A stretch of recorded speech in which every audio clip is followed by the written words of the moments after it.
Que a graça e a paz do nosso Senhor e Salvador Jesus Cristo permaneça conosco até o retorno dele. É um privilégio estarmos compartilhando um pouco da palavra do Senhor na nossa escola bíblica online, onde no dia de hoje nós vamos estar estudando 2 Pedro capítulo 2. A gente começou sábado passado com a irmã Jeane e queria lembrar vocês um pouco do contexto religioso da época, né, para vocês entenderem o porquê Pedro vai vir dizendo as coisas que a gente vai encontrar nesse capítulo aqui. A gente precisa lembrar que quando Jesus veio, a religião judaica era pautada na lei e nos profetas, né, o que a gente chama hoje de Antigo Testamento, e nas tradições que foram tradições culturais, regras, costumes que foram sendo agregados ao longo do tempo, que por muitas vezes até extrapolavam a lei, extrapolavam no sentido de ser extra, algo a mais, né, do que a lei, ou interpretações diversas da própria lei. Mas os judeus eram monoteístas, ou seja, eles só acreditavam em um único Deus que corresponde ao nosso Deus, aos deuses dos cristãos. Do outro lado, nós tínhamos os outros povos, todos os outros considerados como pagãos, ou seja, todos aqueles que não professavam a fé judaica, que muitas vezes eram politeístas, né, adoravam a vários deuses ao mesmo tempo.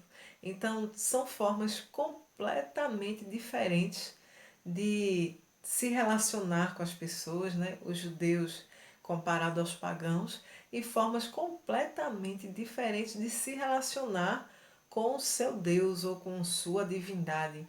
Então, nesse contexto de adoração diferente, de culturas diferentes, de forma de relacionar-se diferente, que surge o cristianismo, onde Jesus vem, dá uma nova interpretação à lei, né?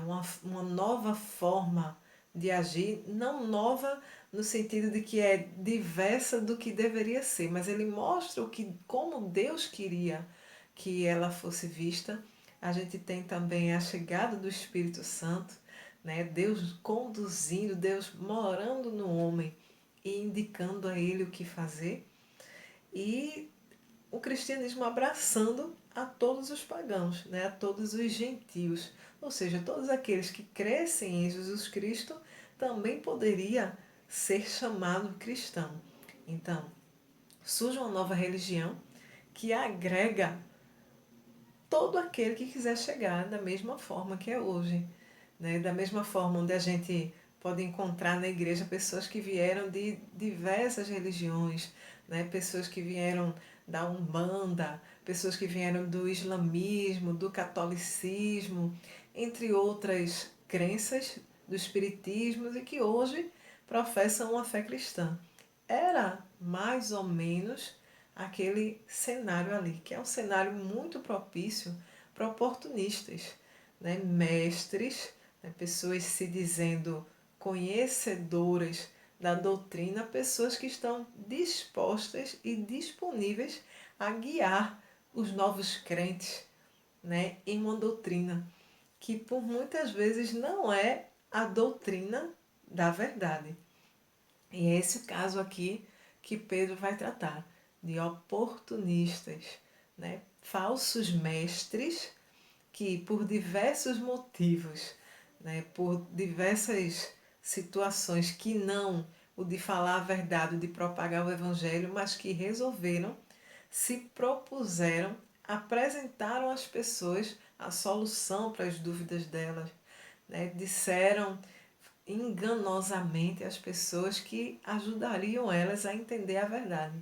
E quantos de nós, quando nos convertemos, não temos várias dúvidas, né? E uma das coisas que nós mais queríamos era alguém que nós queremos alguém que nos diga o que fazer, que nos diga o que é certo, né? Que nos diga quais coisas fazer e quais coisas deixar de fazer. Era mais ou menos nesse contexto, né, que os falsos mestres atuavam. E nós vamos começar a ler 2 Pedro, capítulo 2, começa assim. No passado apareceram falsos profetas no meio do povo, e assim também vão aparecer falsos mestres entre vocês, Eles ensinarão doutrinas destruidoras e falsas e rejeitarão o Mestre que os salvou. E isso fará que caia sobre eles uma rápida destruição. Bem, Pedro está dizendo que no passado, ou seja, antes de Cristo, né, tinham vários falsos profetas. Os profetas, eles revelavam ao povo a vontade de Deus. E após Cristo, Cristo já era a vontade de Deus revelada. Então, a partir de Cristo, surgiram falsos mestres. Ou seja, não fazia-se mais necessário profetas para dizerem qual é a vontade de Deus, uma vez que Jesus, a própria vontade de Deus, já se fez carne, se manifestou e já se revelou. E nos ensinou como agir, o que fazer, né, como ser salvo, que é através dele, entre muitas outras coisas. Então, a partir de Cristo, surgiram muitos falsos profetas ensinando sobre Cristo, mas de maneira errada. Então, ele diz aqui: doutrinas destruidoras que negam a Cristo. Não é que negam a Cristo no sentido de dizer que Cristo não existiu, que Cristo não era Cristo. Não é negar a Cristo nesse sentido, mas é negar a Cristo no sentido de não ser de Cristo, de falar de Cristo, mas as coisas que são ensinadas não são dele, não condizem com a vida cristã. Então é nesse sentido. É quando a gente não faz igual ao que Cristo quer, conforme Cristo quer, conforme a sua vontade, nós não somos de Cristo. E assim a gente vai ver o próprio Cristo falando isso lá em João 14,15, quando ele diz: aqueles que têm os meus mandamentos e os cumprem, esses são os que me amam. Então, amar a Jesus, seguir a Jesus, ser dele, só são aqueles que cumprem os seus mandamentos. Então, não adianta falar em Jesus sem viver esse Jesus. Então, era nesse sentido. Eles ensinavam sobre Cristo, mas suas ações e a sua própria e o que ensinavam era contra, era o contrário do que Cristo havia ensinado. Aí ele diz aqui: e serão destruídos rapidamente. Né? Destruídos no sentido de ou desmascarados ou arruinados mesmo, é no sentido de trazer o juízo de Deus viria sobre eles. E o juízo de Deus viria sobre eles por amor àqueles que estavam sendo enganados. Porque, vejam, Deus ama todos. Mas se aquele falso mestre ele não está se importando, né, em amar a Cristo, em seguir a Cristo e muito menos com as pessoas que querem isso, por amor àqueles que querem Cristo, por amor àqueles que querem Deus, Deus exerce o juízo dele sobre esses falsos mestres.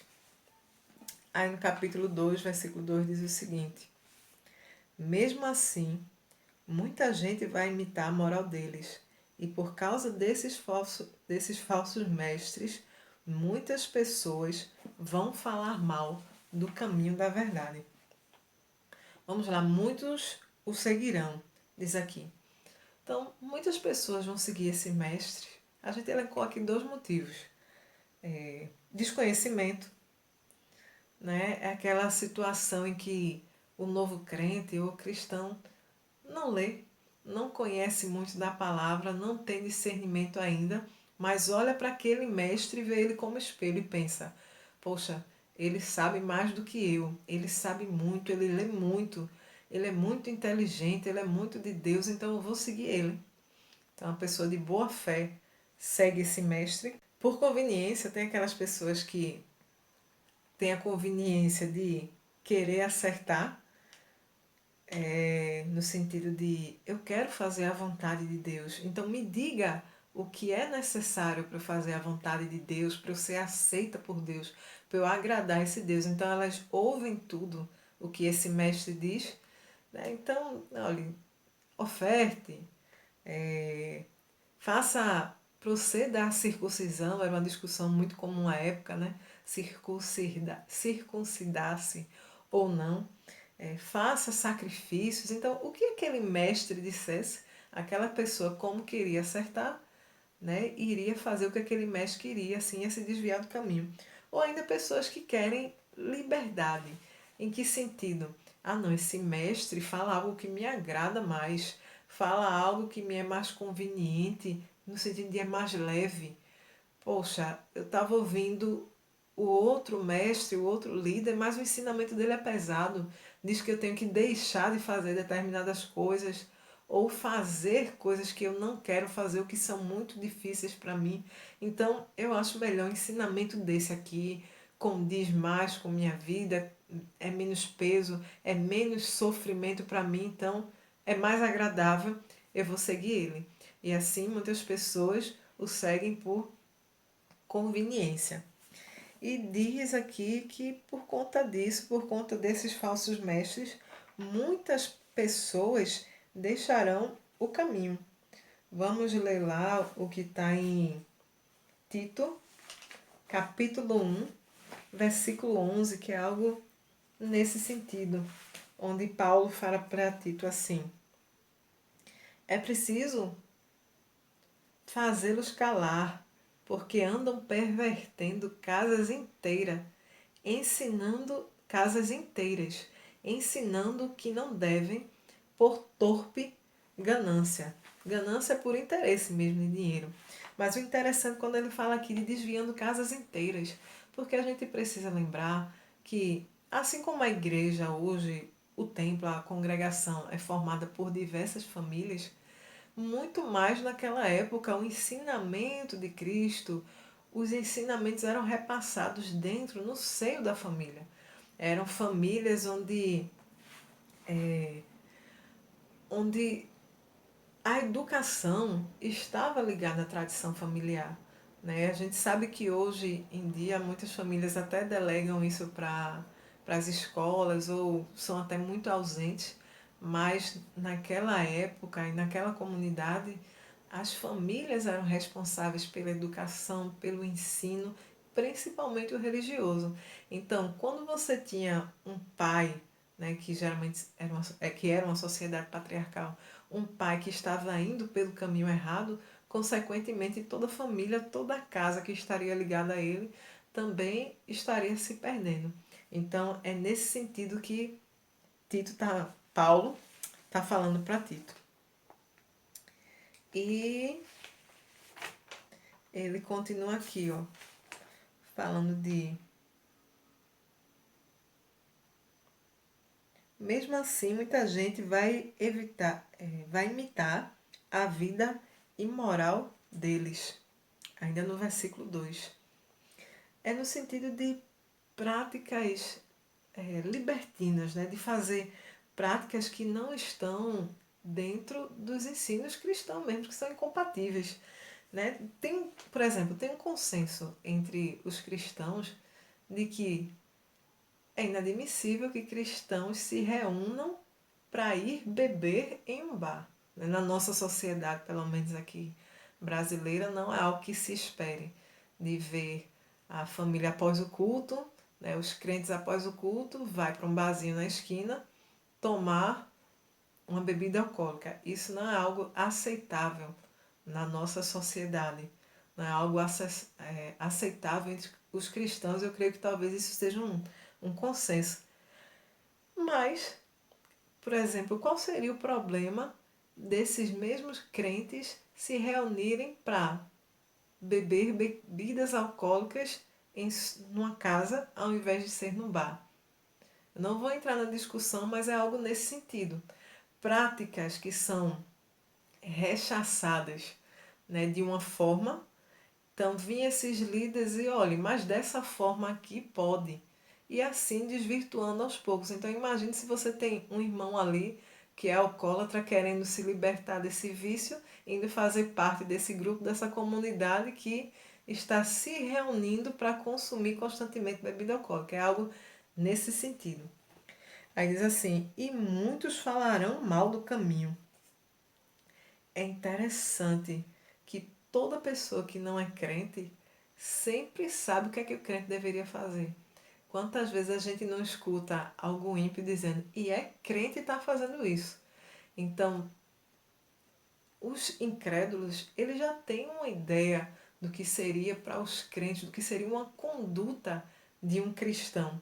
Então, cada vez que um cristão sai do caminho ou tem práticas, né, incompatíveis com a vontade de Cristo, com o que Cristo era e representava, a gente dá panos para as mangas para que os incrédulos falem mal do caminho, falem mal de Jesus, falem mal do ser crente, falem mal daquela congregação. Então era isso que Pedro estava chamando a atenção. No versículo 3 diz o seguinte: em sua ambição pelo dinheiro, esses falsos mestres vão explorar vocês, contando histórias inventadas. Mas faz muito tempo que o juiz está alerta e o destruidor deles está bem acordado. Por causa de dinheiro, eles vão explorar vocês. E não é necessariamente dinheiro, papel. É vantagens mesmo, tanto vantagens financeiras, diretas como indiretas. É, por exemplo, alguém que chega e diz, eu vou ser pastor porque é uma profissão muito bonita, uma profissão que dá dinheiro. Eu vou dar palestras, eu vou ser alguém que vou falando de Cristo, falando, dando palestras, falando da Bíblia e de motivação, e vou viajar o mundo e vou conhecer pessoas. Isso me proporciona muitas vantagens. YouTuber, ganho de patrocínio, esse tipo de coisas onde tem pessoas que o objetivo delas não é falsos mestres, cujo objetivo não é falar de Cristo, do seu evangelho, fazer com que pessoas se convertam e que almas se salvem, mas o objetivo dele é usufruir dos benefícios que a sua fala, o seu ensino, a sua pregação, a sua palestra vai trazer. E isso já acontecia desde lá naquela época. E eles conseguem alcançar isso de duas formas. Elenquei aqui duas formas. Falando o que as pessoas querem ouvir. Então, quanto mais se fala o que as pessoas querem ouvir, mais pessoas, mais seguidores se conseguem, né? Mais adeptos a essa doutrina. Ou pedindo aquelas coisas que as pessoas podem dar. No sentido de, esse falso mestre promete liberdade ou promete prosperidade e pede que, em contrapartida, essa pessoa faça algo simples, algo que para ela é possível fazer, tipo dar uma oferta ou dar uma contribuição, trabalhar em algum lugar, fazer alguma coisa. Então a pessoa pondera e pesa, poxa, dá para mim fazer e os benefícios são muito grandes que me são prometidos, então eu quero, né, ouvir, eu quero seguir esse mestre. E aí no finalzinho ele diz assim, mas faz muito tempo que o juiz está alerta e o destruidor dele não está acordado. É como se Pedro estivesse dizendo assim, olha, não se preocupe, Deus está vendo tudo. Não se preocupe, tenha paciência e confie em Deus, porque Ele está ciente do que está acontecendo e na hora certa Ele vai agir. Então não se preocupem com Ele. Não se preocupar no sentido de intervir sem que Deus lhe oriente para isso. Deus está vendo. Aguarde o que Ele vai fazer. Vamos ler agora o versículo 2, o versículo de 4 a 9. Diz o seguinte: pois Deus não deixou escapar os anjos que pecaram, mas os jogou no inferno e os deixou presos em correntes na escuridão, esperando o dia do julgamento. Deus não deixou escapar o mundo antigo, mas trouxe o dilúvio sobre o mundo dos que não queriam saber de Deus.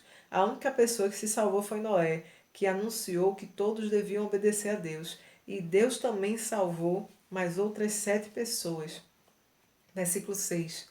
Deus condenou as cidades de Sodoma e Gomorra, destruindo-as com fogo, como exemplo do que vai acontecer com os que não querem saber dele. Ele salvou Ló, um homem bom que estava aflito porque conhecia a vida daquela gente imoral. Todos os dias esse homem bom vivia entre eles e ficava muito agoniado ao ouvir as coisas más que aquela gente fazia. Tudo isso nos mostra que o Senhor sabe como livrar das aflições as pessoas dedicadas a Ele e também sabe como guardar os maus debaixo do castigo para o dia do julgamento. Então perceba, com isso tudo, com esse relato, Pedro está dizendo: sabe por que eu sei que o juiz não dorme? Porque eu sei que ele vai agir? Por conta dessas coisas aqui que aconteceram. Então, por isso que ele exemplifica, né, o que aconteceu no dilúvio, o que aconteceu da salvação de Ló. E ele é bem claro aqui no versículo 9, quando ele diz: tudo isso mostra que o Senhor sabe como livrar das aflições as pessoas dedicadas a Ele. Então, Deus, né, vai adotar as providências. Como ele fez no passado, ele vai fazer agora também. Não se preocupe. Versículo 10. Vamos ler o versículo 10 que diz o seguinte: e ele castigará especialmente os que seguem os seus próprios desejos imorais e desprezam a autoridade. Desprezam a autoridade, as autoridades. Bem, desejos imorais no sentido das práticas carnais, da satisfação do próprio corpo, que são aqueles falsos mestres que eles estão ensinando com o fim de objetivando ter vantagem para si mesmo, para satisfazer os seus desejos, aquelas coisas que eles querem. O fim da pregação, o fim do ensino deles, o objetivo do ensino deles é obter vantagens. E desprezam as autoridades. Nesse caso aqui, as autoridades que eles estão falando, que Pedro está falando, são as potestades dos anjos caídos e malignos. A gente vê isso aqui no versículo 11 e 12. A gente entende quando ele diz assim, ó. Vamos voltar um pouco para o 10. Ele castigará especialmente os que seguem os seus próprios desejos imorais e desejam as autoridades. Esses falsos mestres são atrevidos e orgulhosos. Eles não têm nenhum respeito pelos gloriosos seres celestiais e os insultam. Ora, até mesmo os anjos, sendo muito mais fortes e poderosos do que esses falsos mestres, não os acusam com insultos na presença do Senhor. Antes de explicar, vamos lá ver o que está escrito em Judas, capítulo 1, versículo de 8 a 9, que diz o seguinte: contudo, o arcanjo Miguel, quando contendia com o diabo e disputava a respeito do corpo de Moisés, não se atreveu a proferir juízo infamatório contra ele. Pelo contrário, disseram: o Senhor te repreenda. Estes, porém, quanto a tudo que não entendem, difamam, e quanto a tudo que compreendem por instinto natural, como brutos sem razão, até nessas coisas se corrompem. Aqui Judas também está falando dos falsos mestres, daqueles que trazem falsos ensinamentos para o povo. Então, Pedro está chamando a atenção para a forma de tratar, né, que eles têm de tratar com o demônio. Quando ele fala aqui em desprezar, não é desprezar no sentido de, não, eles acham que o diabo não é ninguém. Não é nesse sentido, porque de fato a gente não pode considerar o diabo dar para ele um status que ele não tem. Muitas vezes as pessoas colocam o Satanás como uma força contrária a Deus, né? Uma força opositora que milita contra Deus, mas de igual força, de igual poder, de forma alguma. Isso é inconcebível. Né? O diabo foi um anjo feito por Deus, uma criatura de Deus. Deus é incomparável, é maravilhoso, é majestoso, é dono de tudo. Né? Não há o que se comparar, não há o que pensar, não há subsídios para essa afirmativa, embora muitos coloquem dessa forma. Tampouco a gente não pode colocar ele também como se fosse ninguém ou como se nós fôssemos superior a eles como se ele e os demônios fossem burros, fossem animais estúpidos, algo nesse sentido. Então, isso aqui cabe um outro estudo sobre o assunto, mas Pedro está repreendendo pela forma de lidar com esses seres malignos. Né? Esses falsos mestres ensinavam, falavam sobre essas potestades de forma errônea, mesmo ou ainda por não entenderem. Vamos continuar estudando o capítulo, lendo agora a partir do 12, né? Mas esses homens agem por instintos como animais selvagens que nascem para ser caçados e mortos. Eles xingam aquilo que não entendem, né? Só repetindo o que a gente tinha falado. Por tudo isso, eles serão destruídos como animais selvagens, no sentido de terão a recompensa da forma de agir. Se eles agem como selvagens, por instinto serão tratados da mesma forma, até porque nós não fomos feitos como animais selvagens, nós não agimos por instinto, nós agimos com inteligência. E aqueles que são de Cristo, aqueles que têm o Espírito Santo, agem pelo Espírito Santo, com a autoridade e discernimento de Deus.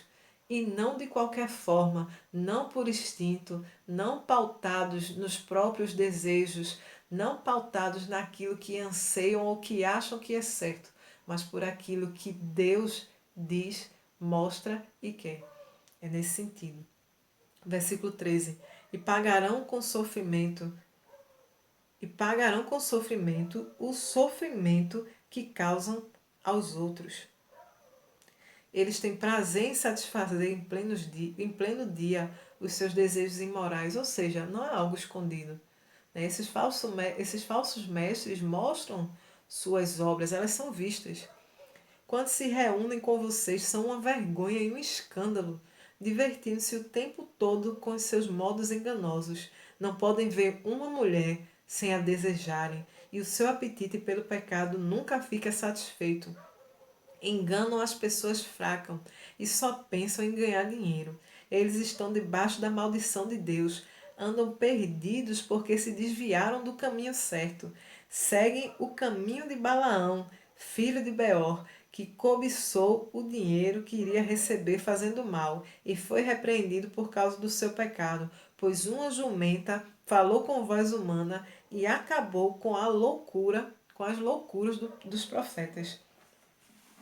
Essa história de Balaão aqui, Balaão era um profeta de Deus que recebeu uma proposta de Balaque, né, um rei, para ganhar dinheiro. Olha, ele lhe dou dinheiro, lhe dou muitos bens, muitas coisas se você for, e amaldiçoar o povo de Deus. Porque eu sei que o que você diz acontece. Se você abençoar, o povo vai ser abençoado, e se você amaldiçoar, o povo vai ser amaldiçoado. E Balaão foi falar com Deus, pedindo para que Deus amaldiçoasse o próprio povo de Deus. Veja que coisa ilógica, que irracionalidade do Balaão. Porque ele estava querendo o dinheiro, querendo a recompensa, ele teve a ousadia de ir falar com Deus pedindo tal autorização. E é claro que Deus não quis e expôs a ele, mas ele continuou insistindo. Foi necessário Deus intervir. Se você for lá, ler essa história, ela está em Números, no livro de Números, capítulo 22, de modo que Deus mandou um anjo, que se colocou na frente da jumenta de Balaão, e a jumenta não quis dar prosseguimento no caminho por conta do anjo. Balaão bateu nela, isso por 3 vezes aconteceu, até que Deus fez com que a jumenta falasse e questionasse Balaão porque ele estava fazendo isso.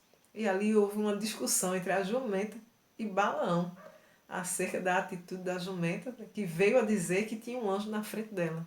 Então, veja que história, tudo isso porque Balaão insistiu no erro, até que Deus permitiu que ele fosse, mas Deus usou Balaão, encheu Balaão do seu Santo Espírito para abençoar o povo dele.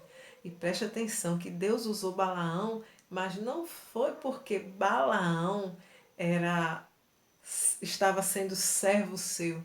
Ele usou Balaão em prol do povo. O foco, o objetivo era o povo. Então, Deus é capaz de usar pessoas, né, mesmo que não estejam disponíveis a Ele, mesmo que não estejam buscando a Ele, Ele é capaz, Ele pode usar pessoas, o próprio falso mestre, para falar algo de Deus, a fim de abençoar aqueles que estão querendo buscar Deus, a fim de abençoar aquelas pessoas que vão receber aquela mensagem. O foco não é quem está falando, o foco é quem está recebendo. Isso é só um exemplo de uma exceção, tá? Mas vocês, como a gente leu aqui, vocês vão ver as obras desses falsos mestres. E Pedro estava, né, mostrando, né, dizendo, olha, o que eles fazem é visto no dia.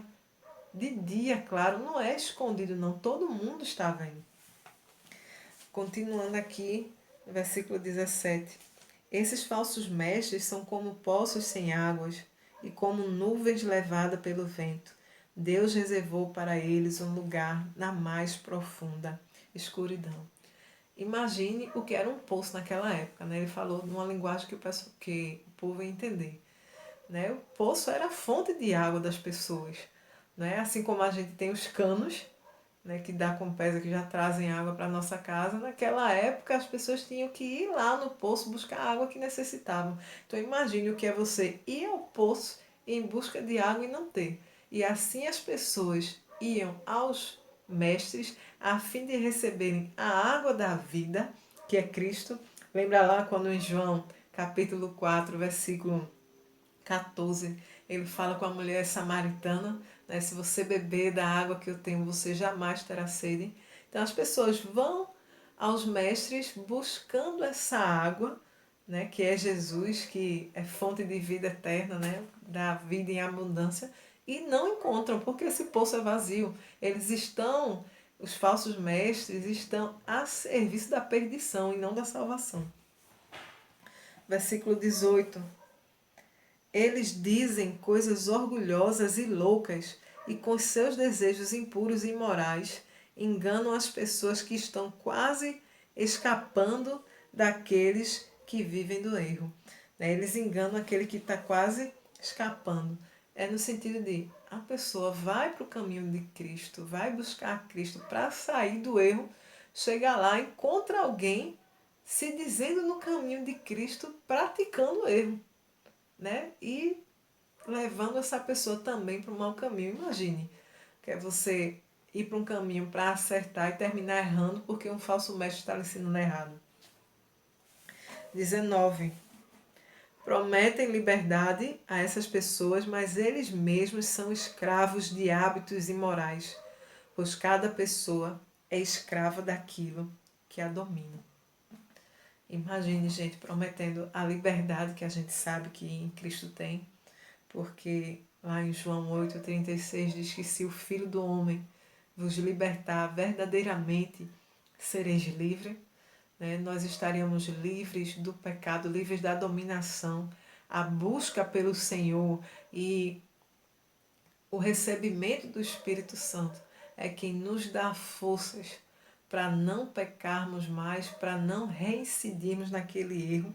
Então, eles prometem que as pessoas vão vão ser livres, né? Vão se sentir melhor, vão agora ter a salvação, vão estar livres do inferno, mas eles mesmos estão no inferno, escravos do pecado, escravos de si mesmos, de sua ganância e conduzindo essas pessoas à perdição. Eles não conseguem nem querem deixar suas práticas pecaminosas e ainda levam outras pessoas a praticá-las. Versículo 20. Portanto, aqueles que chegaram a conhecer o nosso Senhor e Salvador Jesus Cristo e que escaparam das imoralidades do mundo, mas depois foram agarrados e dominados por ela, ficam, no fim, em pior situação do que no começo. Né? Você ter pessoas que, antes de ser crente, fofocavam, agora são crentes fofoqueiros. Imagine a quantidade de destruição que essa pessoa dentro da igreja não traz.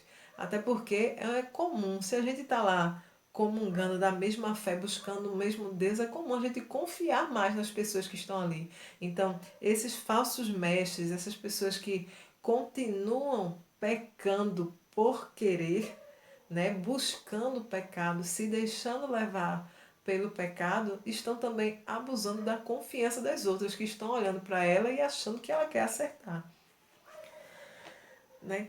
Quem nunca viu crentes reunidos para fazer coisas que não é de crente? Então é algo nesse sentido, né? Conversas vãs e destrutivas, encontros, festas, coisas muitas vezes até igual ao que a gente chama de do mundo, né? Onde a única diferença é aquelas pessoas se dizem crentes. Então imagine quão pior não são essas práticas, né, que está levando um monte de pessoas ao erro, está levando um monte de pessoas a criticar Jesus, a não querer esse Jesus, né, por conta do mau testemunho. Era melhor do que não, é por isso que era melhor não dizer que eu não ter conhecido, porque sabe qual é a verdade, mas não segue. Esse falso mestre ele não está interessado no aprendiz, no aluno. Ele não está interessado na salvação daquela pessoa. Como a gente disse anteriormente, ele está interessado nas vantagens dele. Ele vai dizer verdades que as pessoas querem ouvir. É algo no sentido de chegar alguém para contar que está passando uma dificuldade, um pecado que não consegue deixar. Não, olhe, Deus conhece o seu coração, Ele sabe a intenção, Ele está vendo o seu esforço, Ele lhe ama. Vá que Deus lhe ama e Ele vai entender. E assim a pessoa sai certa de que Deus ama, e é verdade, falou uma verdade. Mas não completou dizendo, mas você tem que buscar, insistir em ter intimidade com Deus, buscar a Deus, porque Deus lhe ama e por Ele lhe amar tanto, Ele vai lhe ajudar a deixar de fazer. Porque você precisa deixar essas práticas. Então, é algo nesse sentido, né? O falso mestre, ele ou vai dizer meias verdades, ou vai distorcer a verdade, ele vai falar o que lhe é mais conveniente. Versículo 22 diz assim, e aconteceu que essas pessoas provam que são verdadeiros esses ditados. O cachorro volta ao seu próprio vômito e a porca lavada volta a rolar na lama. Né? São pessoas que já conheceram o caminho, a verdade que seria capaz de purificá-lo, de libertá-lo, de trazer salvação, mas abre mão disso para caminhar por um caminho de perdição. Bem, esse capítulo todinho aqui, Paulo está alertando para o perigo desses falsos mestres. Ele fez isso, Paulo fez isso, Judas fez isso, Jesus fez isso, né? Vários discípulos, né, apontam, olha, preste atenção com o que você está ouvindo, quem você está seguindo, se essa doutrina é do Senhor ou não. Tá? Ele está chamando atenção e dizendo também quais as consequências, o que é que leva, para onde esses falsos mestres vão, né, que é a destruição e o porquê eles fazem. Bem, a gente, para entender um pouco melhor, né, o que quer dizer tudo isso, em resumo, quando a gente vai se alimentar, né, a gente vai para um restaurante, para alguma coisa assim, né, comer uma comida, a gente sempre tem a preocupação do que é que a gente está comendo, o que é que essa comida vai produzir no nosso corpo, o efeito que ela vai produzir, a origem dela, né? Tem gente que até olha se é orgânico, se não é orgânico, se é transgênico. A gente procura ver a higiene do ambiente, né? Como é que tá, se está limpo, tudinho. A gente procura ver também a higiene da pessoa que está preparando aquele alimento. Então, imagine você ir comer uma comida feita, um pão feito por um padeiro que, quando você olha para as unhas deles, estão grandes e sujas. Então, a gente presta atenção no preço a ser pago por esse alimento. Mesma coisa a palavra de Deus. A gente tem que ver quem está falando, o que está falando, se é a verdade, se é do Senhor, é necessário que a gente confira, é necessário que a gente leia, é necessário que a gente tenha intimidade com o Senhor. Lá em Colossenses 2:8, Paulo diz, olha, cuidado para que ninguém engane vocês. Então, qual é o cuidado que eu preciso ter para que ninguém me engane? É intimidade, é buscar Deus, é buscar a palavra, é perseverar em oração, é insistir com Deus em aprender, é insistir em chamar, em clamar pelo Espírito Santo para que Ele guie nossas vidas. No último culto jovem, no sábado, o pastor Marcos Fenelon estava falando exatamente dessas coisas, da necessidade de termos maturidade, de buscarmos ao Senhor Deus, porque dessa forma a gente não vai ser enganado. Né? Então, para encerrar, o que eu queria dizer para os alunos, né, que todos nós somos, né, de vários mestres, tenhamos intimidade com Deus. Né? A gente precisa confirmar se as informações estão na palavra, se aqueles mestres estão submetidos à autoridade do Senhor. E mestres, sejamos usados por Deus. Né, que busquemos nos alimentar na palavra do Senhor, que amemos a Deus sobre todas as coisas, a nós e ao próximo como a nós mesmos, que tenhamos responsabilidade com a palavra do Senhor, porque levar alguém para o inferno é algo terrível, né? Não temos palavras para descrever, mas conduzir, ajudar alguém a crescer no Senhor, a encontrar salvação, a encontrar o nosso Deus, a crescer a sua família, a desenvolver, a ajudar as pessoas, não tem preço. É maravilhoso. Vamos orar? Senhor, glórias te damos pela tua palavra, Senhor. Te agradecemos porque tu nos dás tamanho privilégio da gente te conhecer, Senhor, da gente saber o que tu quer. Nós te agradecemos por tu teres enviado Jesus, Senhor, para nos ensinar tantas coisas e nos proporcionar a tua salvação de graça, Senhor. Nós te agradecemos pelo teu Santo Espírito, Pai, e te pedimos que ele nos encha todos os dias, nos direcione e nos guie no que devemos fazer a cada momento. Senhor, não nos deixe ser confundidos, ó Pai, nos ajuda a permanecermos na Tua presença. Glórias nós te damos, Senhor, pelo Teu amor, pela Tua misericórdia, em nome de Jesus. Amém. Que Ele nos abençoe.